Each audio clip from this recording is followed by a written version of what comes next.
सबको praise the Lord. हम जीवित परमेश्वर को हृदय की गहराई से धन्यवाद करते हैं कि परमेश्वर ने फिर हम पर बड़ी दया कृपा की और पूरे सप्ताह भर परमेश्वर हम सबको संभाल के रखा और आज सप्ताह का पहला दिन फिर से अपने चरणों में एक सुंदर अवसर दिया कि हम सब ऑनलाइन के थ्रू इकट्ठे होने पाए हैं। हम उसके नाम की बड़ाई प्रशंसा करते हैं, धन्यवाद करते हैं उसके अनुग्रह के लिए, उसके प्रेम के लिए, उसकी दया और भलाई के लिए। धन्यवाद करते हैं उसकी पवित्रता के लिए जो खुदा हमारे जीवन में प्रतिदिन करता है। धन्यवाद करते हैं हमारे बोझ को उठाने वाला परमेश्वर, हमारी चिंता करने वाला परमेश्वर है, हमारी सुरक्षा प्रदान करने वाला परमेश्वर, हमारा दृढ़ चट्टान है। वही हमारा विश्वास, हमारी आशा है, हमारा सब कुछ है। हम उसके नाम की स्तुति करते हैं।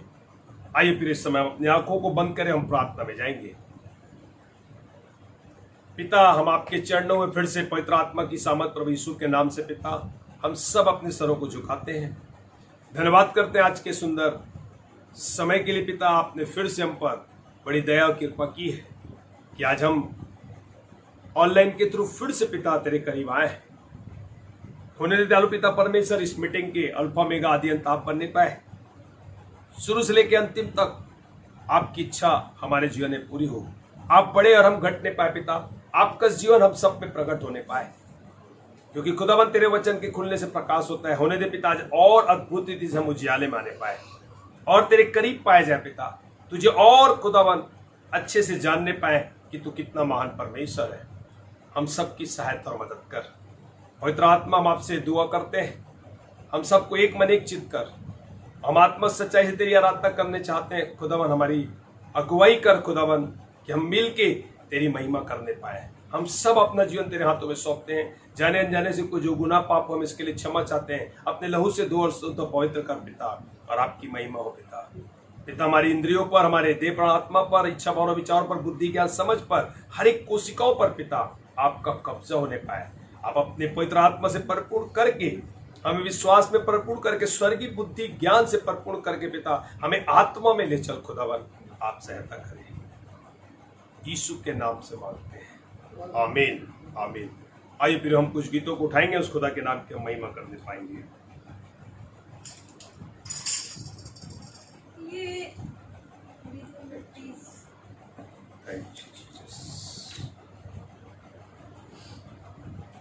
यीशु का नाम है सारे ज़मीन पर, जिससे पापी भागते उद्धार।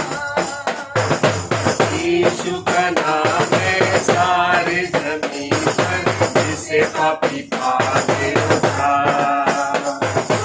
दुनिया में आया, लहू बहाया, विधियाँ जहान को दिया। दुनिया में आया, लहू बहाया, विधियाँ जहान को दिया। हमको बचाने, खुशी दिलाने, यीशु सलीब पर हुआ। हमको बचाने, खुशी दिलाने, यीशु सलीब पर हुआ। यीशु का नाम है सारे ज़मीन पर, जिससे पापी पाते उद्धार। यीशु का नाम है सारे ज़मीन पर, जिससे पापी पाते उद्धार। आसमान के नीचे, लोगों के नीचे, कोई दूसरा नाम नहीं है। आत्मा के नीचे, लोगों के नीचे, कोई दूसरा नाम नहीं है। यीशु का नाम है सारी ज़मीन पर, जिससे पापी पाते उद्धार। यीशु का नाम है सारे ज़मीन पर, जिससे पापी पाते उद्धार। बाइबल पढ़ो लोग, दुआ करो लोग, यीशु तो जल्दी आने वाला है।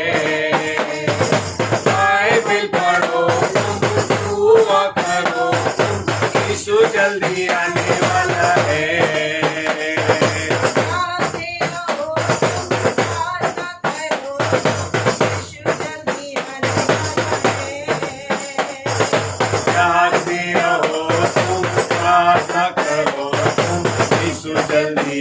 भला है। यीशु का नाम है सारे जमीन पर, जिसे पापी पावे उद्धार। यीशु का नाम है सारे जमीन पर, जिसे पापी पावे उद्धार। आसमां से नीचे और धरती पर, आसमां के नीचे और धरती पर, सबसे ऊंचा है प्रभु यीशु तेरा नाम। सबसे ऊंचा है प्रभु यीशु तेरा नाम। पवित्र आत्मा देता प्रभु, यीशु तेरा नाम। पवित्र आत्मा देता प्रभु यीशु तेरा नाम। सबसे ऊंचा है प्रभु यीशु तेरा नाम। सबसे ऊंचा है प्रभु यीशु तेरा नाम। शांति देता है प्रभु, यीशु तेरा नाम। शांति देता है प्रभु यीशु तेरा नाम। सबसे ऊंचा है प्रभु यीशु तेरा नाम। सबसे ऊंचा है प्रभु यीशु तेरा नाम। अनंत जीवन देता प्रभु यीशु तेरा नाम। अनंत जीवन देता प्रभु यीशु तेरा नाम। सबसे ऊंचा है प्रभु यीशु तेरा नाम। सबसे ऊंचा है प्रभु यीशु तेरा नाम। यीशु तेरा नाम। यीशु तेरा नाम। पिता हम आपका धन्यवाद करते हैं। आसमां के नीचे जमीन पर और कोई दूसरा नाम नहीं पिता, वो नाम जो सब नामों में श्रेष्ठ है पिता, यीशु नाम। हम आपकी महिमा बढ़ाई करते हैं, हम आपकी तारीफ करते हैं, हम आपकी प्रशंसा करते हैं। वो पवित्र और पवित्र और पवित्र अति पवित्र परमेश्वर है प्रियो, जो हमारे मध्य में है, जो मेरे और आपको अपने स्वरूप को समानता में प्रतिदिन बनाते हैं। आइए फिर एक गीत और उठाएं, उस खुदा के नाम की महिमा करने पाए। Thank you Lord, glory is God. खुल जाएंगी किताबें जब भी हिसाब होगा, इंसाफ का तराजू यीशु के पास होगा। खुल जाएगी किताबें जब भी हिसाब होगा, इंसाफ का तराजू यीशु के हाथ होगा।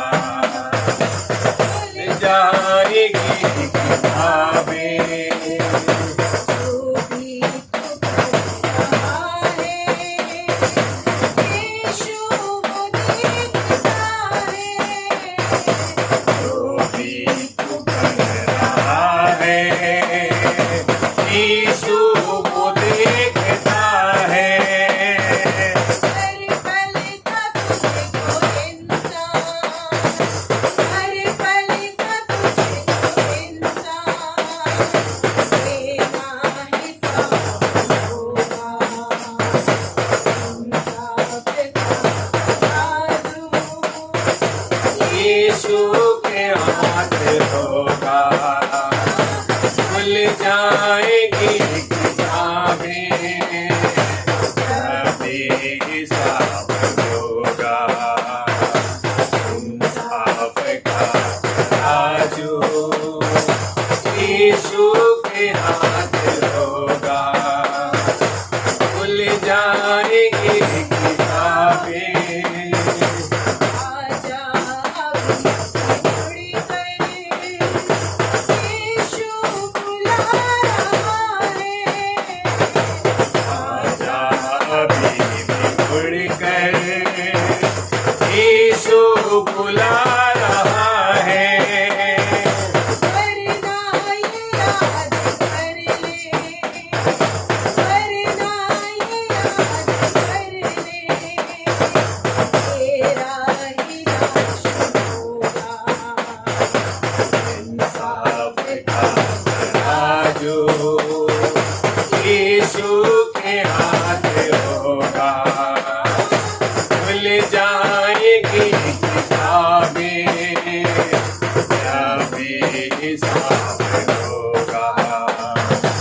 इंसाफ का तराजू यीशु के हाथ होगा, खुल जाएगी किताबें। कदमों में उसके डोले, तौबा गुनाह से कर ले। कदमों में उसके डोले, तौबा गुनाह से कर ले। विधिया मसीह ने दिया, विधिया मसीह ने दिया। माफी तू मांगे, इंसाफ का आजू, यीशु के हाथ होगा, खुल जाएगी किताबें, जब हिसाब होगा। इंसाफ का तराजू यीशु के हाथ होगा, खुल जाएगी किताबें, हिसाब होगा। इंसाफ का तराजू यीशु के हाथ होगा, खुल जाएगी किताबें। पिता, हम आपका धन्यवाद करते हैं कि तू न्यायी परमेश्वर है पिता, और एक दिन सबका हिसाब होगा, और तू वास्तविक में वो तराजू, वो न्याय तेरे हाथ में होगा पिता, और इसलिए तुम्हें हर हमेशा सावधान करता है। हम तेरा धन्यवाद करते हैं। आइए फिर एक गीत और उठाएं और उस खुदा के नाम की हम महिमा करने पाए। Thank you Lord, glory God, hallelujah. धन्यवाद हो पवित्र आत्मा, हम आपके नाम की महिमा करते हैं। ए खुदावन बता, खुदावन बता, तेरे खेमे में कौन रहेगा? कौन रहेगा? पवित्र पर्वत में जाके कौन बसेगा?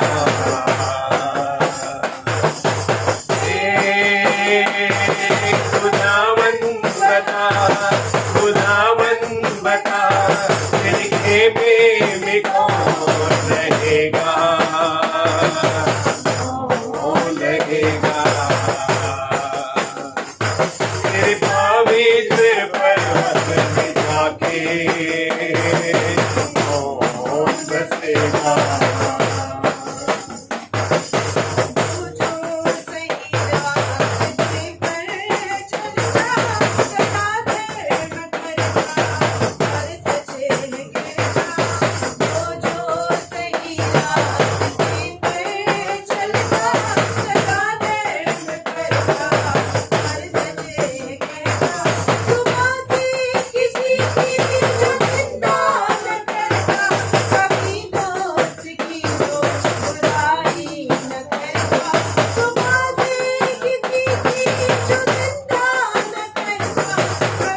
कौन बसेगा।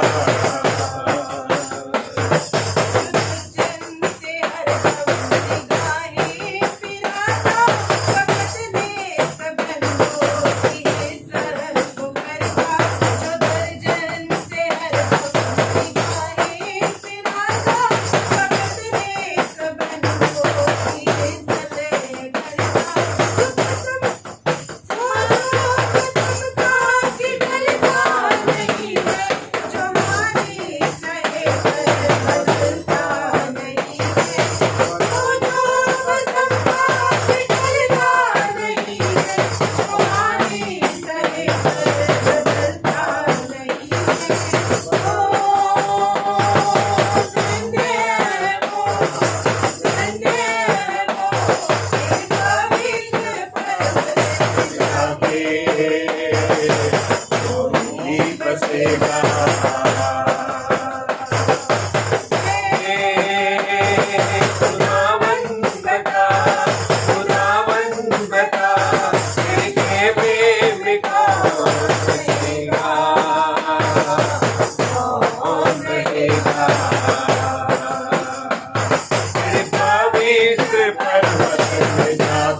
पिता हम आपका धन्यवाद करते हैं इस सुंदर समय के लिए पिता।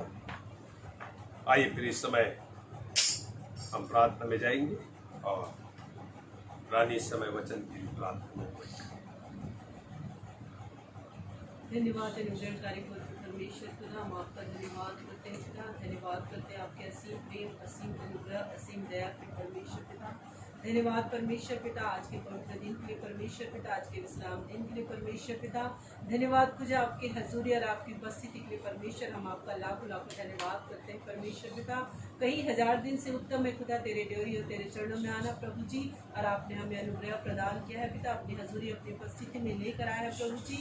हम आपका धन्यवाद और धन्यवाद करते हैं पिता। धन्यवाद करते हैं पवित्र आत्मा पिता, आपने हमारी सहायता की परमेश्वर पिता के हम पिता की आराधना आत्मा सच्चाई से करने पाए प्रभु जी। हम आपका धन्यवाद और धन्यवाद करते हैं पिता। खुदा वो समय आ गया है खुदा कि हम आपके पवित्र कलाम को पिता आपके बेटे के मुख से सुनने पाएंगे परमेश्वर पिता। प्यारे प्रभु जी, मुख इनका है परंतु शब्द आपके हो परमेश्वर पिता। प्यारे प्रभु जी, तेरे वचन के खुलने से प्रकाश मिलता है पिता। आपका परमेश्वर वचन हमें बदलने की सामर्थ्य रखता है परमेश्वर पिता। हम आपका धन्यवाद और धन्यवाद और धन्यवाद करते हैं पिता। आपका वचन हमारी कमी घटी को पूरी करता है परमेश्वर पिता। हम आपका धन्यवाद करते हैं पिता। प्यारे प्रभु जी, आपके पवित्र कलाम के लिए, आपके पवित्र मनने के लिए पिता, जिसे हम खाकर कभी नहीं मरेंगे परमेश्वर पिता। वो जल आप देते हैं पिता, जिसे पीकर हम कभी प्यासे नहीं रहते हैं पिता। हम आपका धन्यवाद करते हैं आपके पवित्र मन्ना के लिए परमेश्वर पिता। हम आपका धन्यवाद और धन्यवाद करते हैं पिता।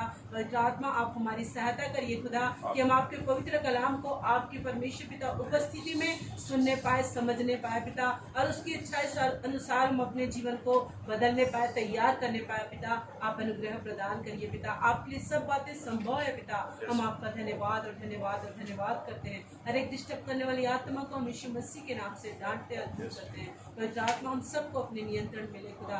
खुदा विशेष करके अपने बेटे को अपने नियंत्रण में ले पवित्र आत्मा परमेश्वर पिता। हम सब परमेश्वर पिता आपके हजूर में बैठकर आपके पवित्र कलाम को सुनने पाए पिता, यीशु मसीह के नाम से आमीन आमीन। Hallelujah hallelujah. हम उस जीवित परमेश्वर को हृदय की गहराई से धन्यवाद करते हैं, क्योंकि वो वचन के अनुसार हमारे मध्य में है। और मैं विश्वास करता हूं कि परमेश्वर आज हर एक से अपने कलाम से बात करेगा। और आप प्रार्थना के साथ बैठे कि प्रभु आज आपके जीवन में एक बड़े बदलाव को लेके आएगा। हालेलुया। आज का मेरा विषय प्रियो, सावधानी हटी और दुर्घटना घटी। सावधानी हटी और दुर्घटना घटी। दरअसल ये जो बोर्ड है ना, ये देखना, आप अक्सर देखना हाईवे में लगाया जाता है। यहां पर कार चालकों के लिए या गाड़ी चालकों के लिए, जिसमें एक्सीडेंट होना ज्यादा संभावना होती है। और अक्सर ऐसा पाया जाता है कि हाईवे पर उसकी स्पीड पर कोई कंट्रोल नहीं होता और अक्सर वहां बहुत सारे एक्सीडेंट हो जाते हैं। और सरकार ने अलग अलग जगह ये बोर्ड लगाए हैं कि सावधानी हटी और दुर्घटना घटी। इसका मतलब आज हम इस बातों को सीखेंगे कि सावधानी हटी दुर्घटना घटी।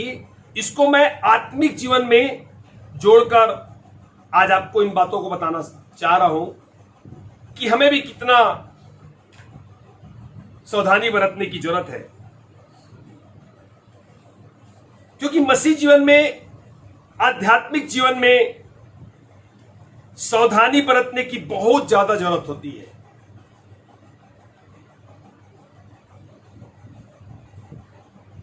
जिन लोगों ने उद्धार पाया ना, उनको ज्यादा सावधानी पर ध्यान देना होता है, जो लोग उद्धार पा चुके हैं। मगर क्या होता है, कई बार देखा जाता है कि उद्धार पाए हुए लोग ज्यादा निश्चित हो जाते हैं। वो सावधानियों पर ज्यादा बात नहीं करते, वो सावधानियों के विषय पर ज्यादा नहीं सोचते और सावधानियों पर ज्यादा ध्यान भी नहीं देते।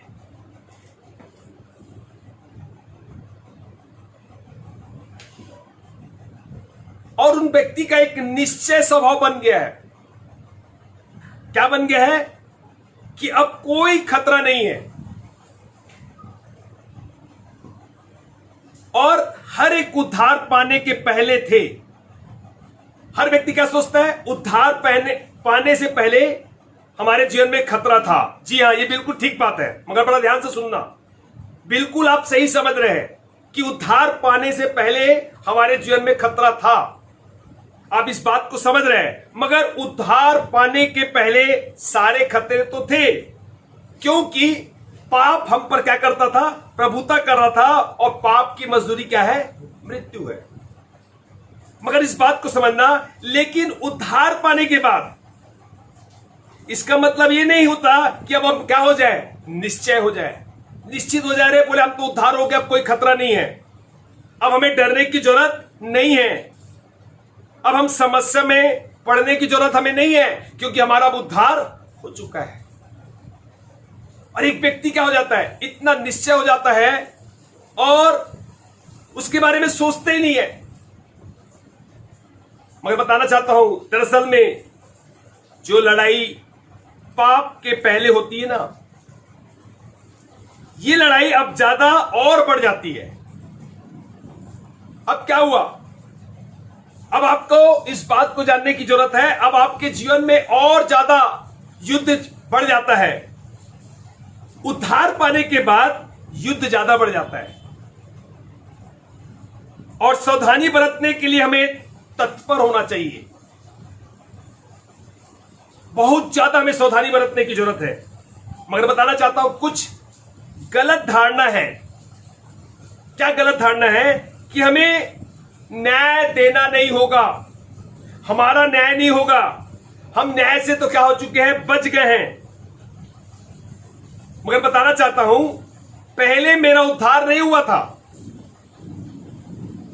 तब मुझे न्याय देना पड़ता था।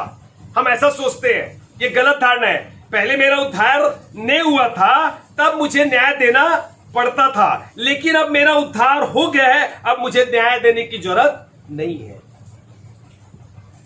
कई बार हम इस प्रकार की बातें करते हैं और इस बात को सोचते भी है। मैं बताना चाहता हूं ये गलत धारणा है, क्योंकि परमेश्वर क्या है, न्यायी परमेश्वर है और सबका एक समान न्याय होगा। प्रियो, हम धोखे में ना रहे। मगर आज वचनों के द्वारा हम कुछ बातों को सीखेंगे और हमें आज ये वचन हमें अलर्ट करेगा, हमें सावधान करेगा कि हमें किस प्रकार इन बातों में सोचने की आज जरूरत है। मेरे साथ निकाल लीजिए पहला पत्रस 4 अध्याय का 17 और 18 पद को देखेंगे।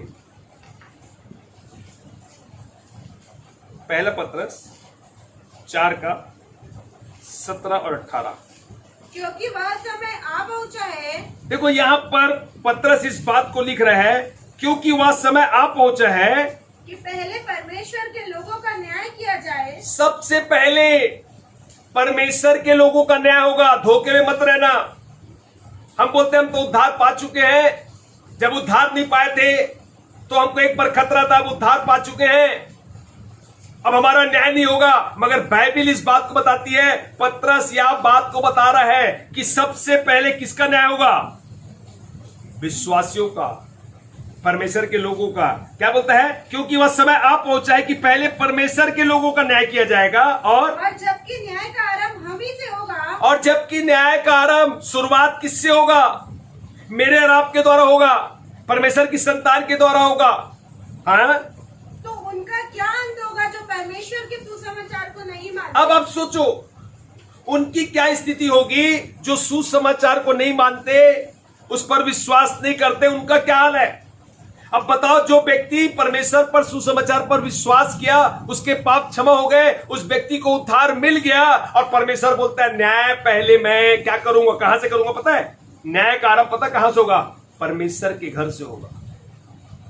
न्याय का आरंभ परमेश्वर के लोगों से होगा। न्याय का आरंभ मुझसे होगा, आपसे होगा। शुरुआत हमसे परमेश्वर करेगा। Hallelujah, hallelujah. प्रियो, हम इस बात को आज सोचने की जरूरत है, हम धोखे में ना रहे। और आगे 18 पद में बोलते हैं, और यदि धर्मी व्यक्ति कठिनाई से उद्धार पाएगा। और तो यहाँ पर पत्रस क्या कर रहे हैं? धर्मी व्यक्ति अगर कठिनाई से उद्धार पाएगा तो भक्तिहीन और पापी का क्या ठिकाना? तो जो भक्तिहीन है, जो परमेश्वर पर विश्वास नहीं करते, जो पापी लोग हैं, उनका क्या ठिकाना? मगर क्या कारण है यहाँ पर, क्यों पत्रस इस बात को लिख रहा है? यदि धर्मी व्यक्ति कठिनाई से उद्धार को पाएगा। बड़ा ध्यान से सुनना, अगर धर्मी व्यक्ति कठिनाई से उद्धार पाएगा, दरअसल कठिनाई से नहीं, हमारा उद्धार तो परमेश्वर क्रूस पर बड़ा आसान कर दिया है। हमने क्या किया? सिर्फ विश्वास किया और विश्वास के द्वारा हमारा भूत, वर्तमान, भविष्य सारे पापों को परमेश्वर क्या कर दिया? क्षमा कर दिया। मगर क्या कारण है यहाँ पर पत्रस इस बात को लिख रहा है कि तुम्हारा उद्धार, आप धर्मी व्यक्ति कठिनाई से उद्धार पाता है। क्या, किस बात को जोड़ दे रहा है? बताना चाहता हूं मैं यहाँ पर, हम इस बात को समझे। दरअसल उद्धार के बाद हम जीवन कैसा चलते हैं, हम इस जीवन में हमारा व्यवहार कैसा रहता है, इस बात को सीखेंगे।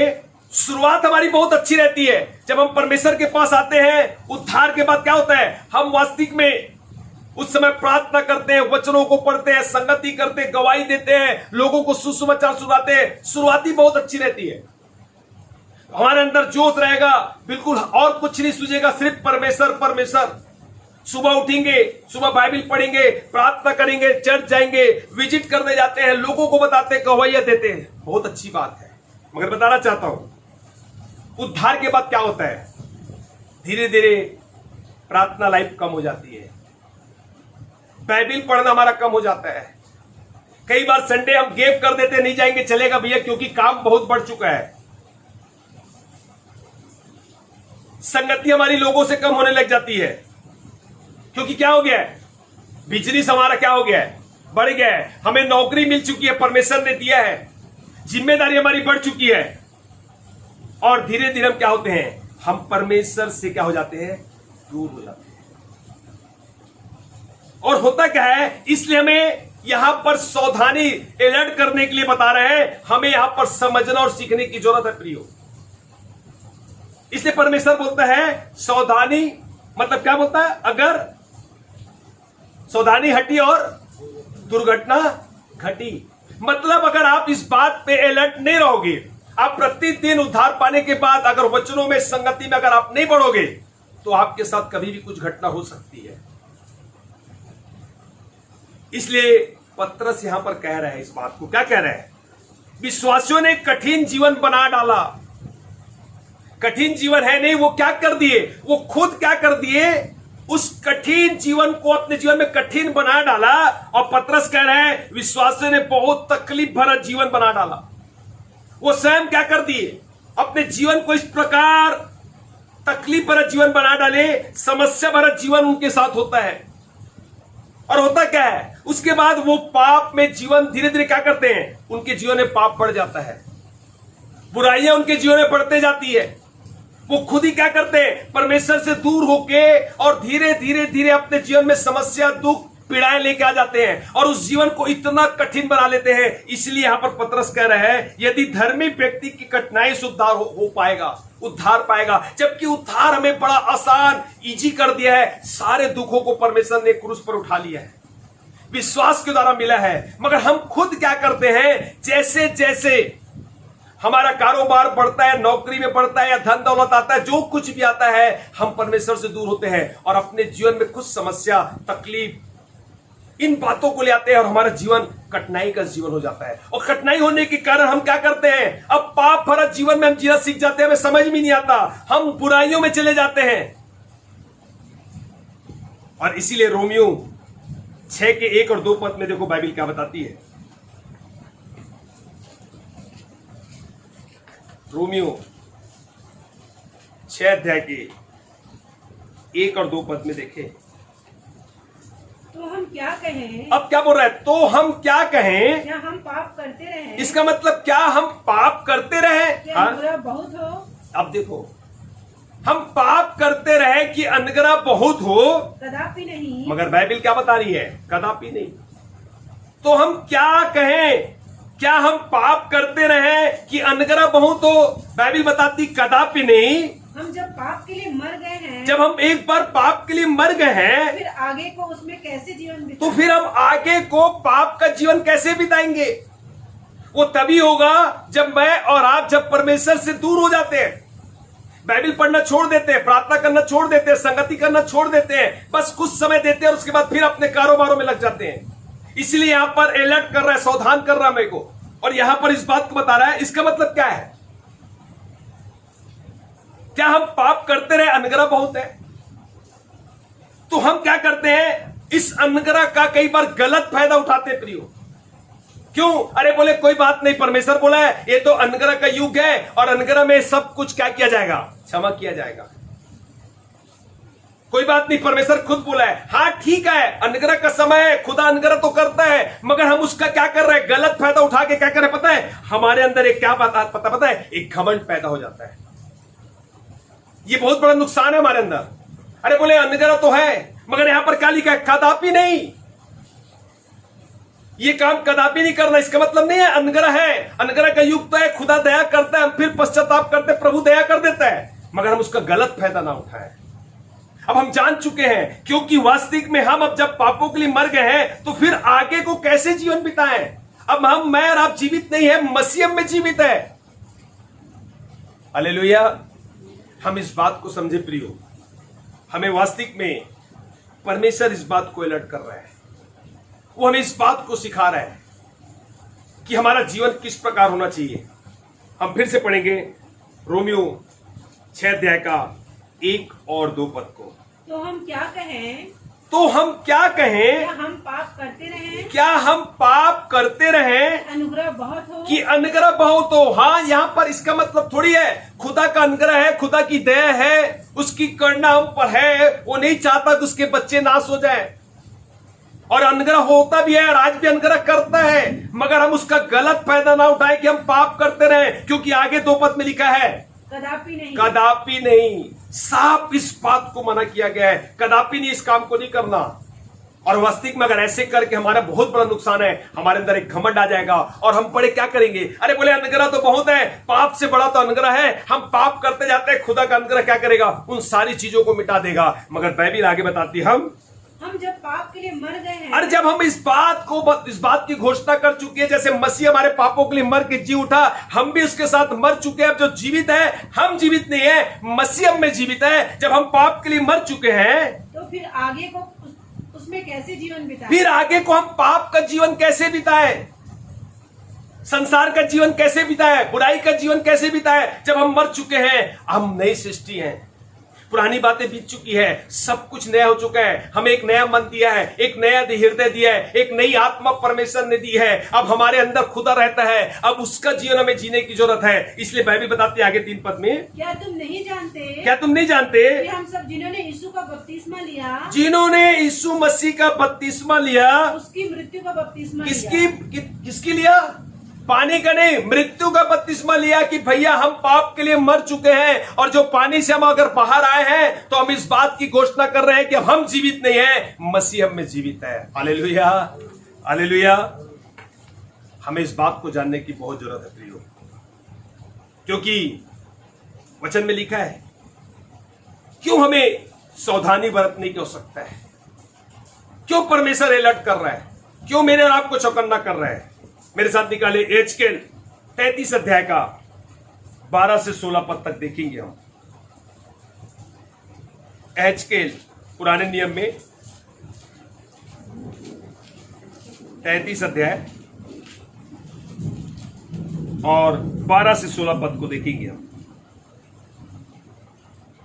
हे मनुष्य के संतान, हाँ देखो, हे मनुष्य की संतान, अपने लोगों से यह कहा। देखो यहां पर एचकेल भविष्यवक्ता के द्वारा इस बात को परमेश्वर बता रहा है, अपने लोगों से आकर, जब धर्मी जन अपराध करे, देखो किसकी बात कर रहा है? जब धर्मी जन अपराध करे, तब उसका धर्म उसे बचा ना सकेगा। मगर जो उसका धर्म है, इसका मतलब क्या है? जो व्यक्ति उद्धार पाया था और उद्धार पाने के बाद उसने क्या किया? धर्म के काम किया, सुसमाचार सुनाया, लोगों को गवाहियां दिया, जो कुछ दशमांश दिया, गरीबों को खिलाया, जो किया है, बोले वो धर्म के काम उसे बचा नहीं पाएगा। और दुष्ट की दुष्टता भी जो हो, और जो दुष्ट की दुष्टता भी जो हो, जब वह उससे फिर जाए, मगर जो दुष्ट की दुष्टता है जब उससे मन फिरा ले, तो उसके कारण वह न गिरेगा। मगर जब वो मन फिरा लेगा और मन फिराने के कारण, पश्चाताप करने के कारण, वो दुष्ट व्यक्ति जो दुष्ट है वो वास्तविक में नहीं गिरेगा, उससे परमेश्वर बोलता मैं बचा लूंगा। हाँ? और धर्मी जन यदि वह पाप करे, अब देखो क्या बोल रहा है? धर्मी जन अगर पाप करे तब अपने धर्म के कारण जीवित न रहेगा, मगर अपने धर्म के कारण जीवित ना रहेगा। बड़ा ध्यान से सुनना, यहां पर 2 बातों का जिक्र किया गया प्रियो, एक धर्मी का, एक दुष्ट का। यहां पर क्या बता रहा है? धर्मी जन अगर अपराध करे उसे धर्म नहीं बचा सकता। इसका मतलब ये कहां पर बताना चाह रहा है? एक अच्छी बात को बोलता है यहां पर, 12 पढ़े हम लोग, तब उसके धर्म कामों में किसी भी, यदि हम 12 को पढ़े ना, हाँ ठीक है, धर्मी जन यदि वह पाप करे तब अपने धर्म के कारण जीवित ना रहेगा। इसका मतलब क्या परमेश्वर कठोर परमेश्वर है कि धर्मी पर अनुग्रह नहीं कर रहा है, दुष्ट पर अनुग्रह कर रहा है? वो यहां पर यह बताना चाहता है कि वास्तविक में धर्मी जो है जब उद्धार पा लिया और उद्धार पाने के बाद उसने जो भी अच्छे काम किए, वो अच्छे काम उसको उद्धार नहीं दे सकते। मगर एक दुष्ट व्यक्ति अगर वास्तविक में पश्चाताप करता है, मन फिराता है, उसके कारण परमेश्वर होता है उसको मैं बचा लूंगा। हालेलुया। यहां पर क्या बताना चाह रहा है? मतलब बताना चाह रहा है अपराध करे, अपनी दुष्टता में अगर वो फिर जाता है, पश्चाताप करेगा, मन फिरा लेगा, उसे बचा लेगा। क्या वास्तविक में परमेश्वर कठोर है कि दुष्ट पर अनुग्रह कर रहा है पर धर्मी पर नहीं कर रहा है? कारण क्या है? धर्मी पर उस समय उस पर दया की गई थी। क्या हुआ था? उसने विश्वास किया, उसको उद्धार दिया था परमेश्वर। फिर भी वो क्या करने के बाद, उद्धार पाने के बाद वो फिर भी क्या कर रहा है? पाप ही कर रहा है। और अब उस पर दया नहीं की जाएगी। मगर वो क्या सोचता है? मैं उद्धार पाने के बाद जो अच्छे काम किया हूं, जो मैंने गरीबों को, पुराने धर्म के काम, कैसे पता है? मैंने सुसमाचार सुनाया, मैंने दशमांश दिया, मैंने पासवानों की बहुत सेवा की, मैंने गरीबों को खाना खिलाया, एक भी काम परमेश्वर बोलता है याद नहीं किया जाएगा। हालेलुया। यहां पर प्रियो इस बात को बता रहा है, जब न्याय का काम होगा ना, वहां पर एक भी बातों को वहां पर याद नहीं किया जाएगा। आगे पर यदि मैं धर्मी से कहूँ कि तू निश्चय जीवित रहेगा और वह अपने धर्म पर भरोसा करके कुटिल काम करने लगे, तब उसके धर्म के कामों में से किसी का स्मरण नहीं किया जाएगा। हाँ, देखो इसी बात को बता रहे हैं। मतलब धर्म के आधार पर प्रभु न्याय नहीं करता। एक चीज याद रखना, धर्म के अनुसार, कर्मों के हिसाब से परमेश्वर न्याय नहीं करता। मगर क्या बात है, जरूरी बात क्या है? वर्तमान में हमारा संबंध परमेश्वर के साथ कैसे है? अगर आज रात यीशु मसीह आ जाए, आज मैं कैसे जी रहा हूं, आज मैं कैसे चल रहा हूं, वो इस बात को देखेगा। ये नहीं कि आपने भी साल बाद 2 साल पहले आप किस प्रकार जीवन बिताए, कितना अच्छा काम किए, वो वर्तमान में देखेगा। क्या जब वो आता है, मैं और आप क्या तैयार है? अरे कल परसों मेरी से बात हो रही थी एक रानी से कि एक भाई था और वो बड़ी भीड़ भड़क्का में क्या कर रहा था, जा रहा था, और भीड़ भड़क्का में जाते जाते वो प्रार्थना करते जा रहा था। तो एक भाई बोलता है, भैया इतना क्या अर्जेंट है कि भैया भीड़ भड़क्का से हट के तू क्या करना, प्रार्थना कर लेना था, कहीं एक्सीडेंट हो जाएगा तो। वो बोलता है, नहीं भैया, मैंने अभी गुनाह और पाप किया है, मैं इसी समय प्रार्थना करते भीड़ भड़क्का में पश्चाताप कर लेता हूं, कहीं अभी यीशु मसीह आ जाएगा और कहीं पता चले मैं यहीं पर रह जाऊं। उसको इस बात का डर था। बोले नहीं, मैं इसी समय गलती किया, इसी समय क्षमा मांगूंगा, भले मेरा एक्सीडेंट हो जाए, शरीर नाश होगा, चल जाएगा, मगर आत्मा तो बचाई जाएगी। वो भीड़ भाड़ में भी क्या कर रहा था, वो इस बात के लिए प्रार्थना कर रहा था। वो पिछला घबरा रहा था। बोले बाप रे, ये क्या बात है, इतनी क्या अर्जेंट है भाई तेरे को? बोले मुझे नहीं पता कब आ जाएगा प्रभु, मगर अगर मैं पाप किया हूं तो मैं अभी इसी समय पश्चाताप कर लूंगा, अगर आएगा तो कम से कम मैं तैयार तो रहूंगा। उसे पता है एक पाप, एक बुराई मुझे परमेश्वर से क्या करेगी, दूर कर सकती है। हालेलुया। बताना चाहता हूं सावधानी क्या होती है, सावधानियां क्या होती है। क्या आप नशे में जी रहे हैं? नशे को क्या आपने दोस्त बना लिया है? दारू का नशा, सिगरेट का नशा, जो भी बहुत सारे नशे हैं, गुड़ाखू का नशा, स्त्री का नशा, बहुत सारी चीजें हैं। और कई लोग देखना नशे को दुख का साथी मान लिए हैं। क्या करते हो? नशे को दुख का साथी क्या कर लिए, उसको मान लिए कि भैया हम जब पीते हैं ना तो हमारा क्या रहते हैं, हमारा दुख दूर हो जाता है। वो इस प्रकार जीवन जीते हैं। अगर आप नशे की लत में जी रहे हैं ना, तो बताना चाहता हूं आपको क्या करने की जरूरत है, पश्चाताप करने की जरूरत है, मन फिराने की जरूरत है। कोई भी चीज में अगर आप फंसे हैं, वास्तविक में आपको वहां से निकलने की जरूरत है। हालेलुया। हम इस बात को समझे प्रियो। दूसरी बात, व्यवहार। जो आप काम कर रहे हैं, नौकरी कर रहे हैं, पैसे का लेन देन अगर आपके साथ होता है, अपने हाथों से आप पैसे का लेन देन करते हैं, क्या आपका हाथ शुद्ध है? हम इस बात को समझे। क्या आप ईमानदारी से धन कमा के ईमानदारी के साथ व्यापार कर रहे हैं, ईमानदारी से नौकरी कर रहे हैं?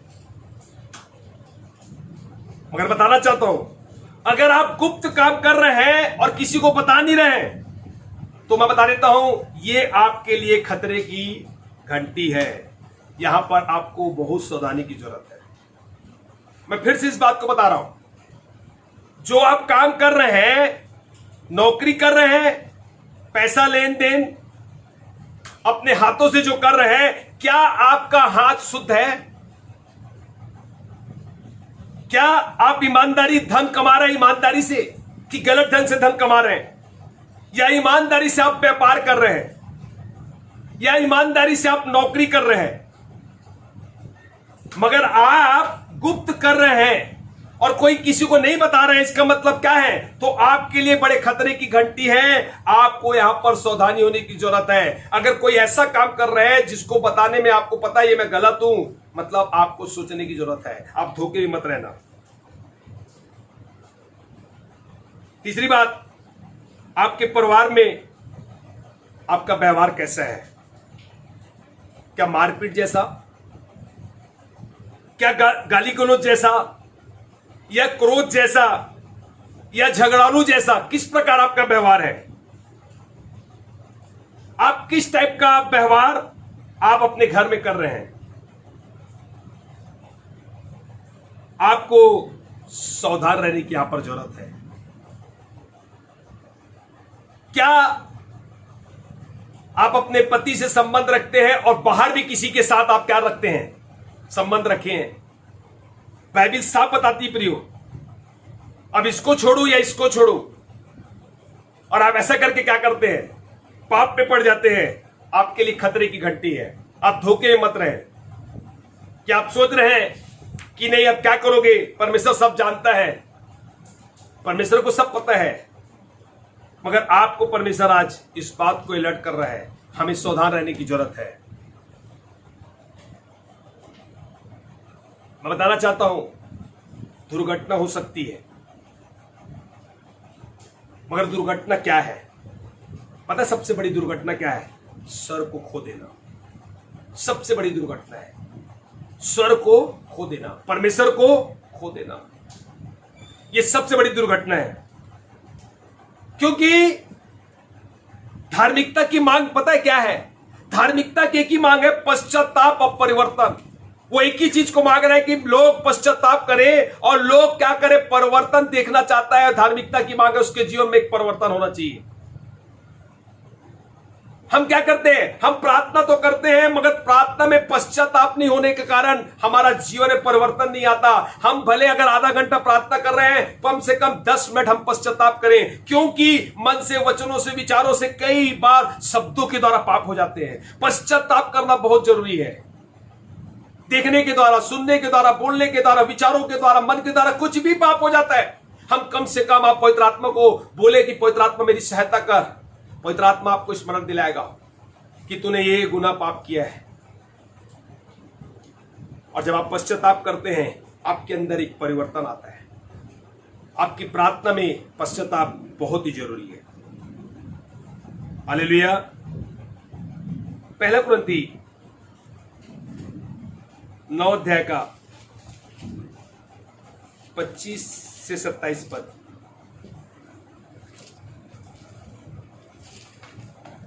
हर एक पहलवान सब प्रकार का संयम करता है। देखो, हर एक पहलवान सब प्रकार का क्या करता है? संयम करता है। वे तो एक मुरझाने वाले मुकुट को पाने के लिए यह सब करते हैं। देखो, एक पहलवान है, वो क्या करता है पता है? वो वास्तविक में सुबह 4 बजे उठता है। ये नहीं कि लोग 8 बजे 10 बजे जैसे उठते वैसे नहीं है। उसको पता है कि मुझे क्या करना है, उस मुरझाने वाले मुकुट को पाना है। वो सुबह 4 बजे उठेगा, उसे पता है क्या खाना है क्या नहीं खाना है। वो हमारे जैसे नहीं कहीं पर भी कुछ भी खा ले, इधर भी खा रहा है बाहर भी खा रहा है। उसे पता है कि भैया मुझे डाइट, बिल्कुल मुझे लिमिट से उनकी डाइट चार्ट रहती है। उसे मालूम है मुझे नुकसान हो जाएगा, क्योंकि उसे मुरझाने वाले मुकुट चाहिए। वो बकायदा डिसिप्लिन के अंदर में रहता है, सिस्टम में रहता है, सुबह उठता है, मेहनत करता है, कसरत करता है, क्योंकि मुझे वो मुकुट, कौन सा मुकुट? मुरझाने वाला मुकुट चाहिए। वो सुबह क्या करता है? उठ जाता है, कुछ भी नहीं खा लेता, कुछ भी नहीं कर लेता। हालेलुया। मगर क्या चीज के लिए पाने के लिए कर रहा है? मुरझाने वाला मुकुट। उसके लिए सोचो, एक व्यक्ति सुबह 4 बजे उठ के किस प्रकार कसरत करता है, डाइट में अपना नियंत्रण रखता है, मतलब सावधानी रखता है, संयम रखता है, वो कितना अलर्ट है। और आगे क्या लिखा है? परंतु हम तो उस मुकुट के लिए करते हैं, हाँ, जो मुरझाने का नहीं। मगर मैं और आप उस मुकुट के लिए करते हैं जो कभी मुरझाता नहीं है। उसके लिए मेरे और आपको कितनी मेहनत की जरूरत है? जो सोचो यहां पर, वो तो मुरझाने वाले मुकुट के लिए रात दिन लगा हुआ है। उसके लिए इतना सावधानी बरत रहा है कि मुझे उठना है, मुझे ये काम करना है। मगर हम तो मुरझाने वाले नहीं, जो उस मुकुट के लिए करते जो मुरझाते नहीं है। हाँ, आगे इसलिए मैं तो इसी रीति से दौड़ता हूँ। हाँ, अब क्या बोलता है? मैं तो इसी रीति से क्या करता हूं? दौड़ता हूं। मतलब क्या बता रहा है? हमारे जीवन में क्या डिसिप्लिन है। वो बकायदा पहलवान बोलता है मैं इसी रीति से दौड़ता हूं। कैसे दौड़ता हूं? परंतु लक्ष्यहीन नहीं। लक्ष्य नहीं, मेरे पास एक क्या है? एक वास्तविक में एक दर्शन, एक लक्ष्य है मेरे पास, लक्ष्य नहीं। मैं भी इसी रीति से मुक्कों से लड़ता हूँ। हाँ, पहलवान बोलता है मैं इस रीति से क्या करता हूं? लक्ष्य के साथ और बकायदा सावधानी के साथ, बरतने के साथ मैं क्या करता हूं? इस रीति से मुक्के से लड़ता हूं। परंतु उसके समान नहीं जो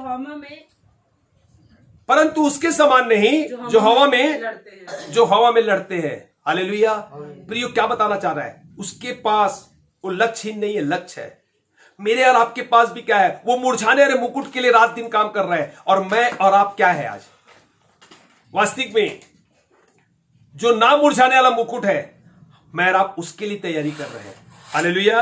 और क्या बताता है इस बात को? आगे क्या लिखा है? हाँ, आगे। परंतु मैं अपनी देह को मारता कूटता। देखो क्या बोलता है? मैं अपनी देह को मारता कुटता और वश में लाता हूँ।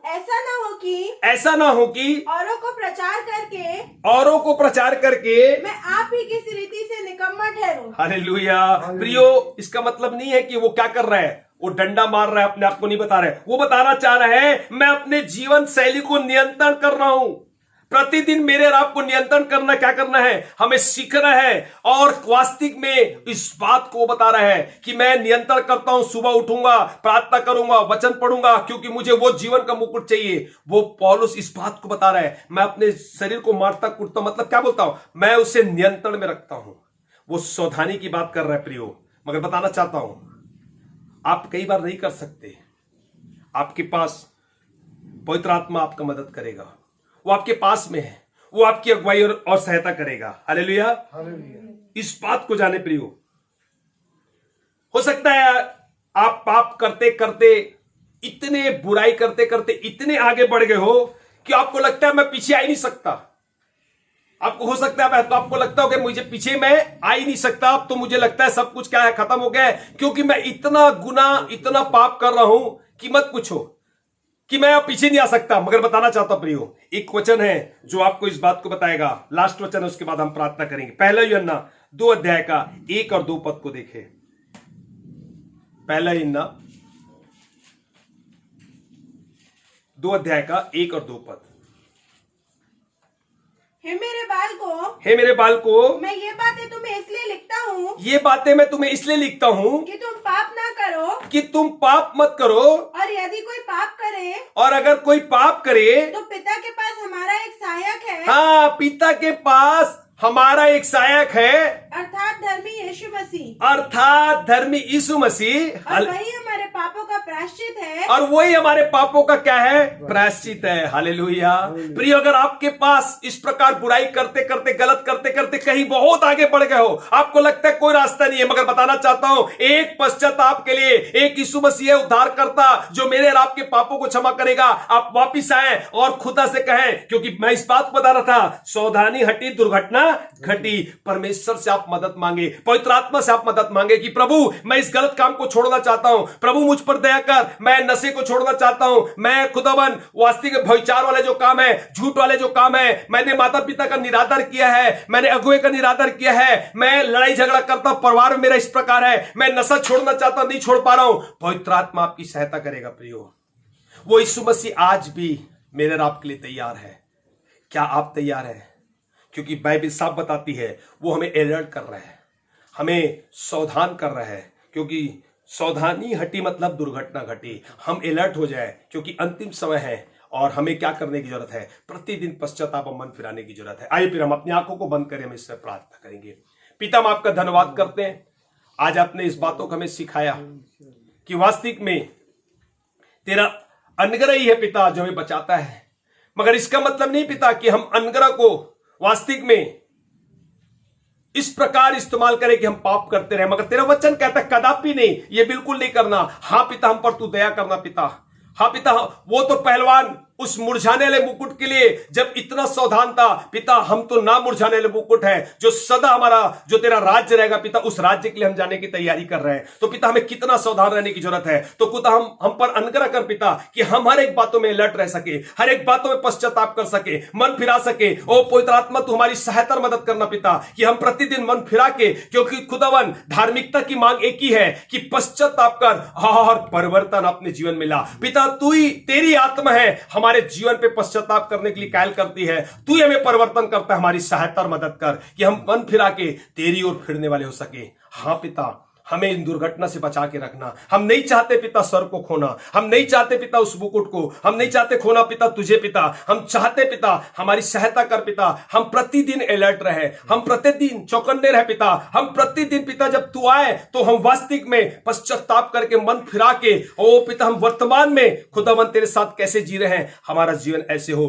क्योंकि पिता हमें पता है उस समय तेरा वचन कहता है तेरे जो धर्म के काम है उस समय स्मरण नहीं किए जाएंगे, क्योंकि तुझ पर दया तो की गई थी, मगर तूने क्या किया। उन बातों को तू धोखे में मत रहना कि तूने अच्छे काम किया था वो तुझे बचाएगा। वो धर्म के काम हाँ पिता हमें नहीं बचाता, मगर तेरा अनुग्रह हमें बचाता है। हम पर तू दया कर। इस सुंदर कलाम के लिए धन्यवाद करते हैं। सारा आदर में आपको देते हैं, यीशु के नाम से मांगते हैं, आमीन। परमेश्वर पिता का प्रेम, प्रभु यीशु मसीह का अनुग्रह, पवित्र आत्मा की सहभागिता इस जीवन और पृथ्वी में जितने पवित्र लोग पाए जाते हैं उनके साथ सदा सदा बने रहे, आमीन आमीन। सबको प्रेज द लॉर्ड। आज मीटिंग अंतिम थी और अगले बार शनिवार और इतवार सुबह 10 बजे से 11 बजे तक हम लाइव आएंगे और यूट्यूब में आपको जूम में मीटिंग मिलेगी। और आज अंतिम मीटिंग थी जो डेली थी, क्योंकि लॉकडाउन खुल चुका है, इसलिए आप लोग प्रार्थना के साथ शनिवार 10 बजे और संडे